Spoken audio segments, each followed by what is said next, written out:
In the 31st year of the Tenpo era, the long warfare involving giant armor called the Tetsuki were brought under control by the forces of the Tokugawa House. The Tokugawa shogunate decreed a certain policy to establish an era of peace and encouragement of martial arts under their reign. The Tetsuki gathered were to fight to behead one another under certain rules, and the winner would be granted whatever they desired. Sankin Kotai. Those who seek to demonstrate their authority, and those who seek to test their strength. A martial arts tournament for the Tetsuki is held every few years. Countless individuals who want to realize their ambitions scatter the sparks of conflict in the midst of a transient peace. Today we'll be talking about Mobile War History Gundam Burai, an alternate timeline of Gundam by the author of Iron-Blooded Orphans manga adaptation. Instead of being a futuristic sci-fi, this is a story where feudal society exists simultaneously with giant robots. The robots in this are long-lost remnants of a more advanced civilization. The people of Japan excavate various Tetsuki ruins and then use them for warfare. We have the Rokudo, or Zaku equivalents, mass-produced generic robots made of recycled parts, but the center of it all is Gundam Burai, which was excavated at Mount Bandai, because, of course. And in this series, Gundam is a title for the war gods that resolved the previous war. There are greater machines that have become rare in the more peaceful era. Chapter 1 begins with an intense chase between a Rokudo and a woman on a horse. With its enhanced speed, it catches up and launches her into the sky, and she accepts her eventual death, when at the last moment, a mysterious, cloaked figure with a chipped horn emerges. It draws its blade, leaps at its enemy, but the woman passes out from fatigue before seeing the result.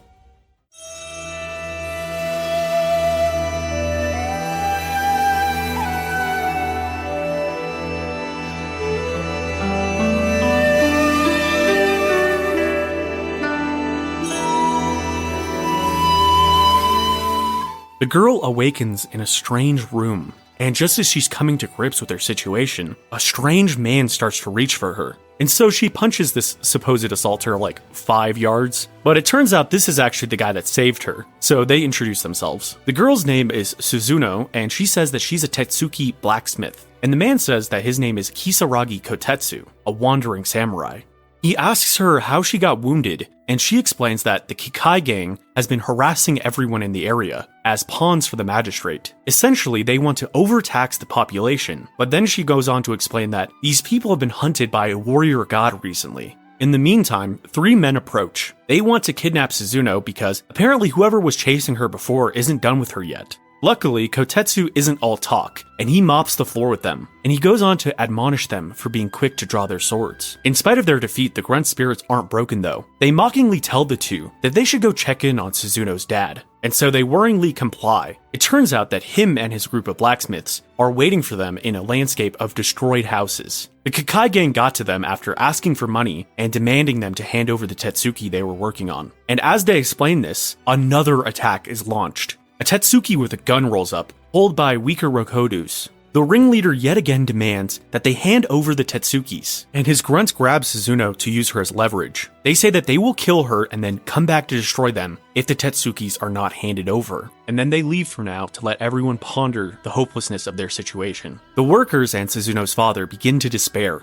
If they hand over the Tetsukis, they will be empowering their enemies, and if they don't, they'll be destroyed. Kotetsu, our badass MC, is not having any of that though, so he declares that he'll handle it. He arrives where the grunts are hiding, with Suzu's arms bound and held by the hand of Rokodu. The grunts, expecting her father, question who this random guy before them is. "I've come to exterminate the demon," he answers. Offended, they open fire on Kotetsu, but he pulls the classic anime teleports behind you move, and he cuts down Suzu and even gracefully catches her. Then he drives home just how little he thinks of these hooligans. Do you know why they won't give in? Because they have a strong conviction that you heretics do not. A samurai wields his sword only for the sake of his strong beliefs. Therefore, with the honor and pride of my late master, I will be their blade.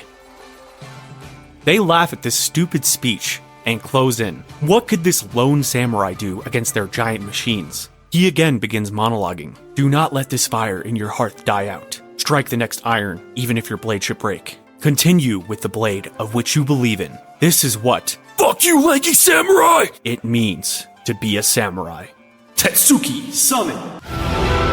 Gundam Burai answers his call. Its pure aura envelops everyone there.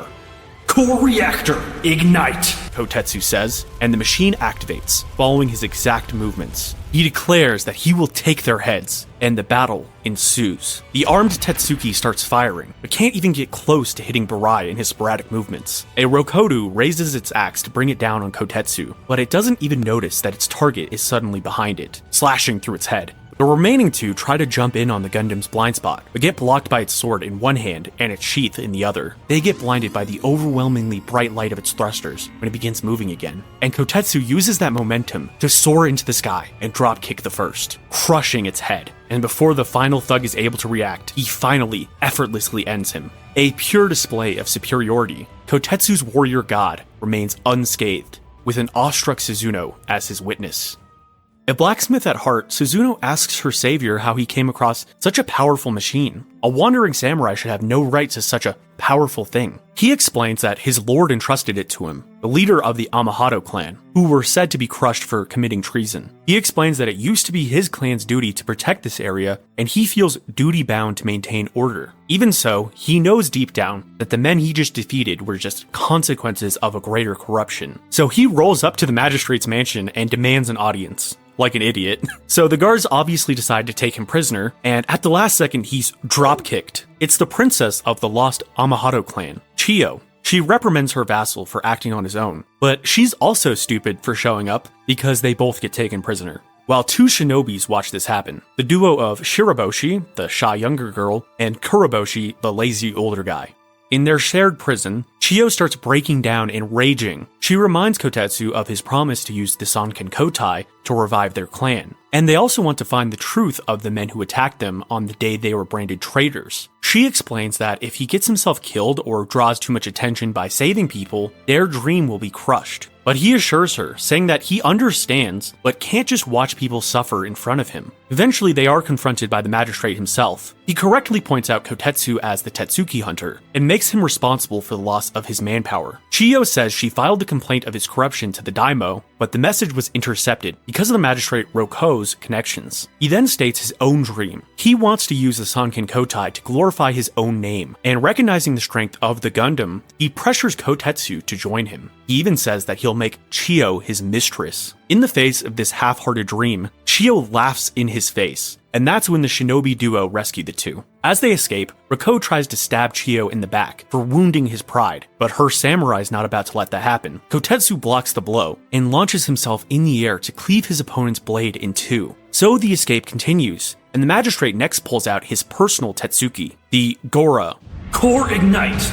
The Burai arrives yet again. It instantly kills the Gora's bodyguards, not realizing that, in the process, he chipped his poorly maintained sword. As he goes in for the killing blow on the magistrate, he breaks his sword on its tough exterior. The magistrate laughs. Now that he's fighting an unarmed swordsman, the Gora is in its element, and he knocks Kotetsu away. As his Tetsuki is reeling, the assault continues. Roko tackles the Gundam and knocks it clean on its back. Realizing that the situation has flipped out of their favor, Chiyo starts to call for a retreat, but her vassal assures her, "The heart of a samurai burns, but it will never break. When a katana is broken, the remains will form a blade." He dropkicks the Gora, dodges a counterattack, and stabs the turtle-like armor with the remains of his blade in the gaps of its armor. He relentlessly continues the assault, as his slow opponent can do nothing but take it. Roko shamelessly fakes a retreat at the last second to create distance, and he pulls out his ace, a shield with a cannon. With even his chipped blade gone, it seems that Kotetsu can do nothing but watch and die. As Roko is about to fire and end it all, help arrives at the last second. Suzuno has arrived with a new replacement blade for her new friend.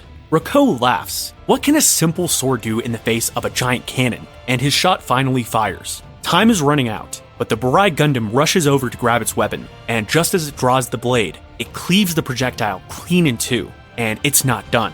In one moment, the Tetsuki hunter tests its new blade by smoothly destroying the Gora's shield. And while this distance is closed, it ends it all with a follow-up attack, decapitating its foe. With their home region free of its tyrant, Chiyo and her group decide it's time to start heading for where the tournament's being held, and Kotetsu and his new friend Suzuno say farewell for now. That's where I'll leave off on the story. From there, there's a couple other major fights from different opponents in the tournament, as well as the mysterious enemies that took out the Amahado clan. There's also been further insight to the politics of the situation, largely characters I didn't go over. Thematically, it's really about evil people trying to stay in power. There's also an extra angle about all the characters trying to connect the 10 keys, which are like magical artifacts left behind by the Gundam. Just think about like the Dragon Balls or something, and that's basically what this is. The best part about the manga, as I tried to highlight here, is definitely the fights. The choreography is just really creative and fun, and all the different Tetsukis, which I'm tempted to call mobile suits, I've tried not to call them mobile suits like 100 times in this video, are just truly exciting pieces of technology. It uses its setting to justify appropriate designs that have a wide set of powers not allowed for in most Gundam worlds. And since it's mostly contextualized within a tournament, we get to see a lot more fun shonen-esque 1v1s than usual. I really love the sheer amount of lovable characters here. The thing about the story is you really can't go in expecting deep characters, just cool and fun to watch characters. And that really goes across the board for the entire storyline. It is super contrived, super typical, very silly, and definitely aimed at a lower age demographic than the series typically aims for, but there's nothing wrong with that, really. We don't have to be self-serious about it all the time. That is also kind of the downfall of the story though, because in the later volumes, it's really been focusing on some more complicated emotions and convoluted politics, and it all revolves around like a billion different dudes and like so many characters that I have trouble remembering the names of. It feels like around where it left off, it lost sight of the simple awesomeness it started off as, and that's really kind of a shame to me. So this is certainly not one of my favorite Gundam manga or anything. It really is just unique and awesome, and it can easily turn things around by focusing the story more in future volumes. If you're interested in this world, I recommend supporting the official source and the fan efforts to bring it over here. If you buy physical copies and this gets really popular, it's more likely to get toys made out of it. It would be more likely to get an anime. The manga is currently ongoing and has been ever since 2019 with 5 volumes so far, which is frankly really slow pace, like it's less than one per year. But hey, at least it's consistent. The last volume released in August of last year. That's really all I've got to say about this series today, though. Sorry if I was a little cringy or if I mispronounced anything. I appreciate any of the support you guys can give me. God bless you guys. Peace.